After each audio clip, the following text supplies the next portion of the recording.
Hey everybody, welcome back to RPG Imaginings. I have been on vacation for the last week, but while I was on vacation, my wife and I had driven to Colorado and to gone to different places to see my brother in Boulder and to see my best friend in Colorado Springs. And so we did a lot of driving because from Omaha, Nebraska to the Denver area is around 8 hours. And so during that time, I took this as an opportunity to take my recently arrived hardcover copy of Heinrich Moore's Call of Cthulhu Guide to Character Creation and take it for a test spin. And folks, let me tell you, it was a blast. And what I want to do in this video is, unlike many of the videos that are out there, which they're great, there's nothing wrong with them, regarding Heinrich's guide, which are sort of showing the process of rolling and going step by step through the character. What I thought that I would do that would be a little bit different here is to showcase for you the conglomeration of all of the rolls that I made using the guide for producing a character for Call of Cthulhu, and how my thoughts of my character evolved as I was making those choices. So I'll show you the actual worksheet that I used to determine what was going on here in a moment, but I will also show you step by step, like, what did I decide to do at certain moments? Did I decide to add to skills at the beginning, during the middle, or during the end? When did I know where my investigator was from? When did I know what sort of traumas happened in their past? I'm going to go through all of those details to sort of present to you a complete character as constructed by Heinrich's guide. And, some of you in the audience may be asking, why Heinrich's guide? Okay, what there are rules in the Keeper rulebook for creating investigators. Why would anybody want this? Well, the reason why you want this, and I think that this is going to come through on this video, is that what Heinrich has done here is that he has produced a method similar to really in-depth historical storytelling-based character enhancement methods. I think a key example of that would be RuneQuest, to produce a character that you're not only producing the stats for the character as you are creating them, but you are also determining elements of their backstory to really make a character that is easier to play right out of the gate, because you have some past history that you can share with your keeper. You have strengths that are based off of experiences that your character had in their past. And so this has really added a dimension to 7th edition Call of Cthulhu character creation that I think was sorely missing, and is bringing 7th edition Call of Cthulhu up to par with some of the great forms of RPG character creation methods that you might think of for, like, RuneQuest and Traveler and other forms of character creation that really depend upon fleshing out aspects of a character's past and how those influence the mechanics of the character. You're not just getting a set of stats together in order to defeat a role-playing game. You're playing a role-playing game based upon what your character's past history was. And so we'll get the guide out of the way. And what you see in front of you is the full page that I used to flesh out all the different aspects of the character that I worked on with the guide. Now, just to give you a little preview, this is the 40th anniversary Call of Cthulhu investigator sheet that I printed out, and I prefer to print and handwrite for character sheets. I like to have that kind of tactile connection to the character sheet. I rarely, if ever, use fillable PDFs or anything like that. But the character sheet that you see in front of you for Diego Silva came about due to a wide variety of decisions that I chronicled on this third page that's a new addition to Call of Cthulhu's free character sheet. I think this is a great addition. It is screaming to be used to flesh out character aspects. And what I'm going to do here is I'm going to try to zoom in on the sheet here so that I can point out some of the decisions that were made in making this character. Now, Heinrich's guide is laid out in a series of chapters, and the main chapters are chapters 1 through 10, which takes you through the process of character creation. And then the remaining chapters are all chapters that are intended to have tables to help you to flush out that character. So in this character creation process, what do we got going on here? And so I actually didn't choose my character's name until the very end. And I think that that's a great idea, because if you're rolling randomly for where a character is from, it makes sense that you would wait to do their name until after you really knew this character, got to know them. And so you actually start off with a luck score, because luck is used in a lot of the tables that are used in Heinrich's guide. So I got a really good score for luck. I rolled 3d6 and got 16, and I got an 80.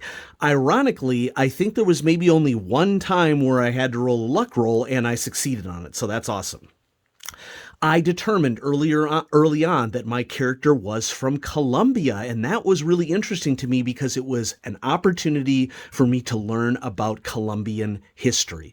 We determined that I was a native of Colombia, and we determined that my social status was nobility, but then I rolled high-low, and in rolling low, we determined that I had no title because the government had ended my title before I was able to take hold of it. And there's going to end up being a reason for this once I get into my childhood history here as to why it makes sense as to why that title was ended. I did note that it looks like that there might be an error in table 2C. So Heinrich, if you're watching, just go ahead and check that out. I think that maybe it was a computational error, or it's an error in indicating how you roll on that table. While you're here, while we're watching this, let's just go ahead and look at table 2C so we can get that correction in there. And of course, I don't mean this aggressively in any way, shape, or form. Okay. Table 2C, social status, 1d12. Okay. So, right here. Then roll again on table 2C, social status, treating results of 8, nobility, as 7, extremely wealthy. Now you'll notice here on the table that extremely wealthy is limited, is 11 on the table, and nobility is 12. So I think that there was probably just an update in numbers that was forgotten here, that if you happen to roll on nobility again, a result of 12, you should count that as extremely wealthy instead. That tells me that maybe there was a table that went from 1 through 8 and it was updated to 1 through 12. If I'm wrong, I'm happy to admit that, but that just seemed like there was a error of omission that happened here in table 2C. So just wanted to throw that out there. Of course, doesn't affect me having a blast playing the character. Now, with being nobility and no title, I decided to give Heinrich a credit rating of 60. As being wealthy, but not like stupid wealthy, because, maybe they had some family money, but then once the title was taken away, there were limitations to their finances. I'm sort of thinking about like in Europe, whenever you encounter somebody who inherits a castle, the cost of keeping up the castle is more than the available funds that they have. This is a really good opportunity to mention that when you create characters with Heinrich's Guide, it suggests using the standard package for skills and for characteristics. So I use the standard array for characteristics down here at the bottom, and so I just pulled a 60 out of, for occupational skills. I pulled a 60 out of occupational skills for my credit rating, and then I also pulled numbers out of the array for characteristics when it became time to do a characteristic. Okay. After I nailed down this character's credit rating, I determined that they were born in a medical hospital, that one of their birth events was that they have a strange appearance, and I landed on perpetual raspy cough as an example of something that they had from birth, okay? And later on, I determined that this raspy cough was cured. And so there are events that can happen in the game that cause you to get liabilities and then sometimes maybe get them healed. And so that was a cooler thing that happened on later on. I determined that I came from a one-parent household because of the death of my father. And given that I found out that my character's father had died, we determined that my mother's distinguishing feature was that she has a special item. She's in love with a locket, she has a love for a locket that was given to her by my father. But determining that my father died, I decided to work this into other parts of the backstory and indicate that we were all involved in Colombia's Thousand Days War, which is a civil war that happened in Colombia around the turn of the century between liberal and conservative factions. And so that was a nice little tie-in. My father was killed during that war, and I participated in that war. And as a result of that, that's why I find myself in the situation that I do. We determined that I have 2 siblings. I have not named my siblings yet. That's a part of the character creation that I haven't gotten to yet, because this is something that I wanted to get the whole process done before I decided who my siblings were. And in rolling 1d3, we determined that I was the youngest of the 3 siblings. So I was sort of like the young, scrappy one who was helping father during the Civil War. And, well, it didn't really work out for us. I rolled 1 childhood event, and I got that I have allergies to pollen. And, that maybe sort of makes sense with the raspy cough up here. I determined for religiosity that I was a member of a major world religion. And coming from Colombia, you might think that that might be Christianity, but I rolled on Buddhism. And I think that this works really, really well later on with the occupation that I chose. Actually, I did not roll for Buddhism. I selected it deliberately off the table because I thought it would be a good connection with the sort of plans that I was thinking of for this character. I am a devoted practicer of Buddhism. And then we moved on to Adolescent Events, where I had a physical injury. This is probably something that is easily related to the war. You'll notice here that I sort of crossed this out. This should not have been crossed out. I was getting confused as to what I was going to cross out here. This one I'm keeping on the character. This one was not healed, my adolescent injury, because I think it makes a lot of sense with the backstory. And so we have that this character has a throat injury and has a raspy accent to their voice as a result of that. And, that sort of made sense in the context of the cough. I ultimately determined that the cough went away, but I still have this raspy accent. I'm wealthy, okay? But I just went to vocational college because being a member of a wealthy family, getting a 4-year or advanced degree wasn't something that was a priority for me. In connection with my love and devout worship of Buddhism, I instead decided to select a different occupation. One of the things that I really love about Heinrich's guide is that he has set this up so that depending upon all these events that happened in childhood and adolescence and an investigator's adult life, there are a number of possible occupations that could be determined. And in a second, I'll talk about rolling about some of those, okay? I determined that I had a misfortune. Now, the good news is that on my luck roll for this misfortune, notice how miss is in parentheses, so it could be a fortune or a misfortune. I got a critical success on this roll. I was just using a random number generator dice calculator while I was in the car, and so I determined that I had good fortune, and that good fortune was that I recovered from that perpetual raspy cough that was in selection 2E, okay? For potential occupations, I actually have had several that could happen based upon events that I have rolled for this character. One possible occupation that came later on was that I could have been a scientist. I also have a potential application of craftsperson or middle manager. And when I got these first 2 options, I was pretty well set on selecting craftsperson as something that seemed to mesh really, really well with my character being from a wealthy family and having participated in a war and having been a devout Buddhist. And so I started wrapping all these aspects of the character together, and I'm like, this guy is going to become an artist, and he's going to express himself through his experience as an artist. And I said, hey, it would make sense. What if he got really into calligraphy and script that is used in Buddhist art and Buddhist scripts of the past? And so after choosing artist as his profession, I went ahead and laid out all the skills for artists, selected the skills that I wanted, and I came up with art, craft, calligraphy, history, persuade, other language English, because this person's own language would be Spanish, psychology, spot hidden, mechanical repair. I could sort of seeing, he's involved in a war, and so perhaps he has some mechanical repair skills. Perhaps he has some skill in setting up the nibs for his calligraphy work.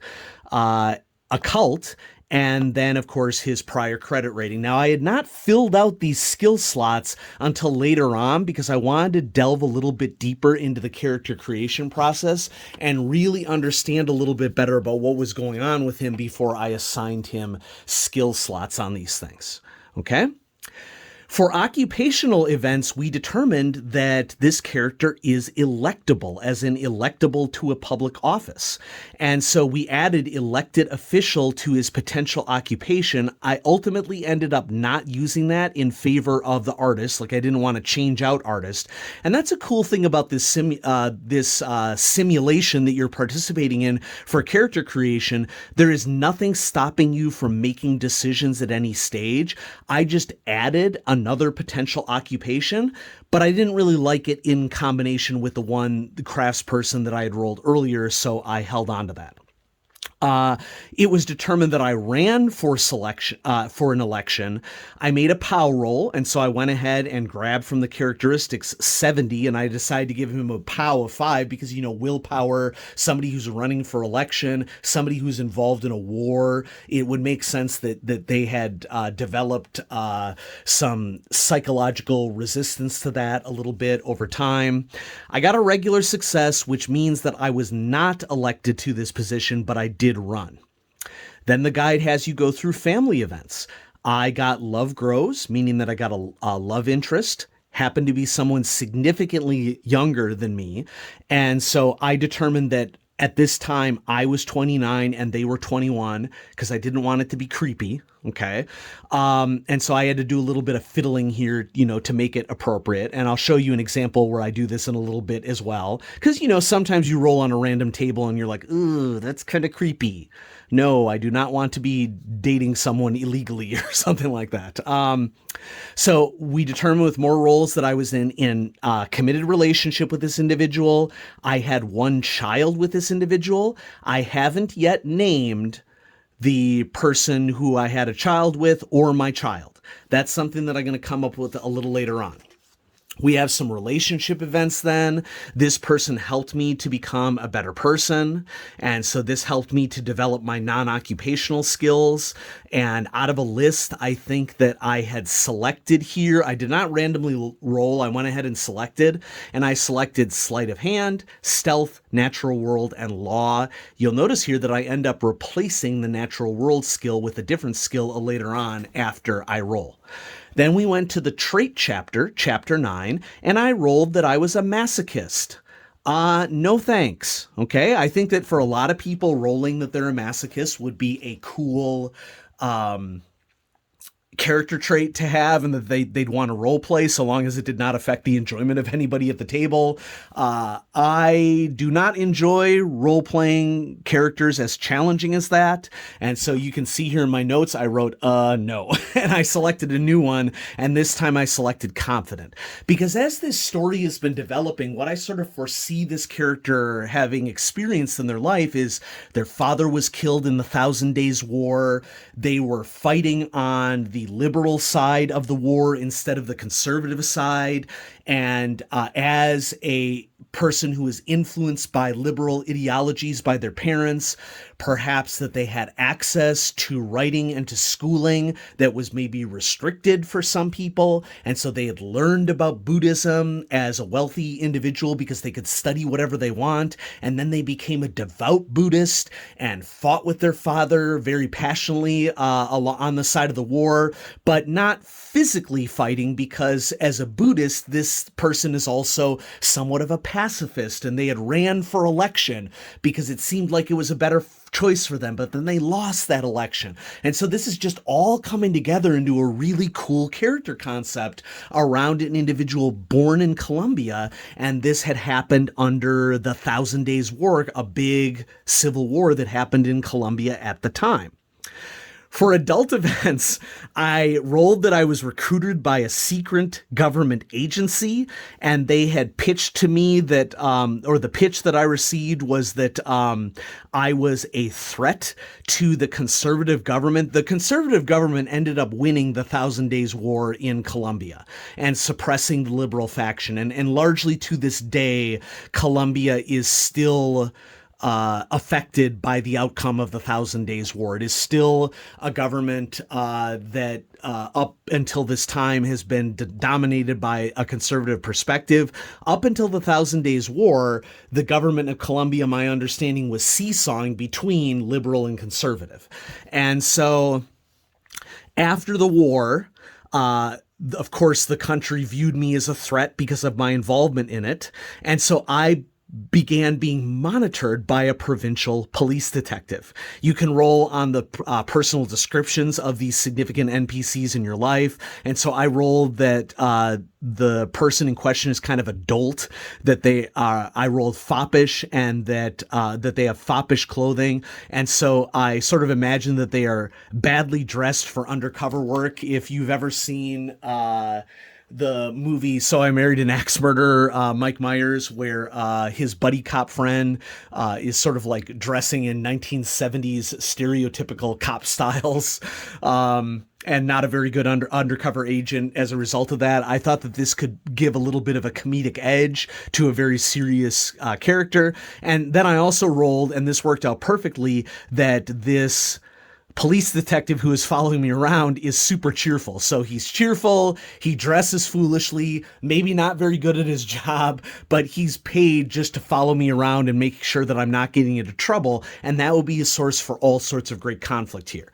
It was at this point in this process that I decided to nail down my investigator's age. I thought that it would make sense that based upon all this stuff that had happened to me, that at the time, a game were to be started with this character, which I just chose 1923 as the starting time for a game with this character. Let's say that I was around 18 years old in the year 1900, which is when the Thousand Days War, Civil War happened in Colombia. That would make me 41 at the time I became an investigator. So that means rolling of some more adult events. And I got late education, which means that maybe you were involved in night classes or you returned to the classroom.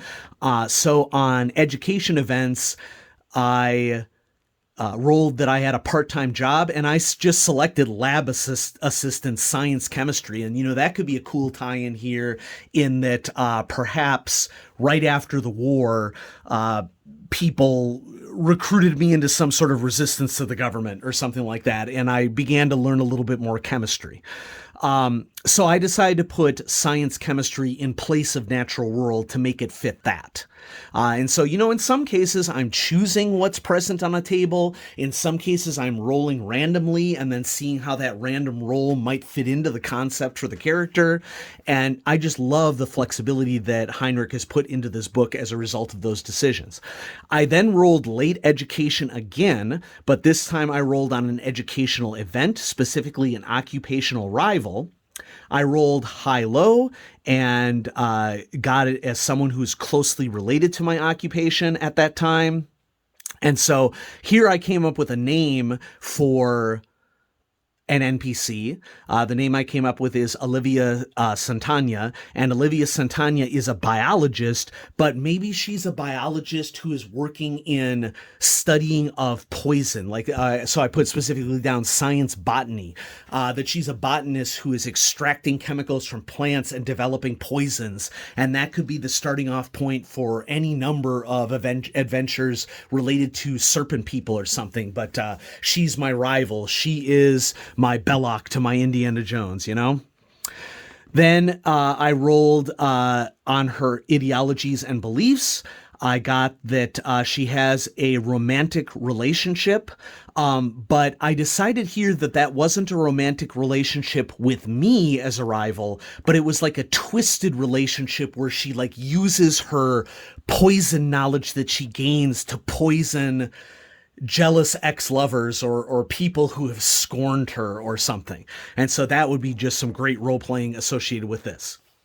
It was finally at this time that I just determine my characteristics and determine my skill values. And so I'm going to go ahead and go back to the first page. I just want to point out that I was doing this in the car, and you can see where I spilled some water on the character sheet before I started to work on it. So, you know, this has been lived in for sure.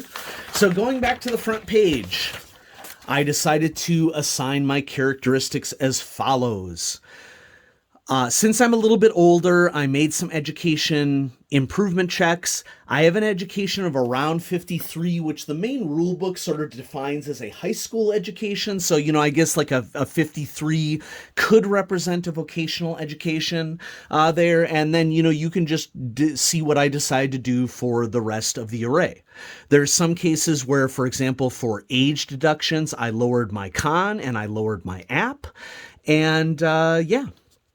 One thing that I forgot to do here that I just rolled, and so we'll be making a little change to sanity here because that was something that I rolled just before I made the video.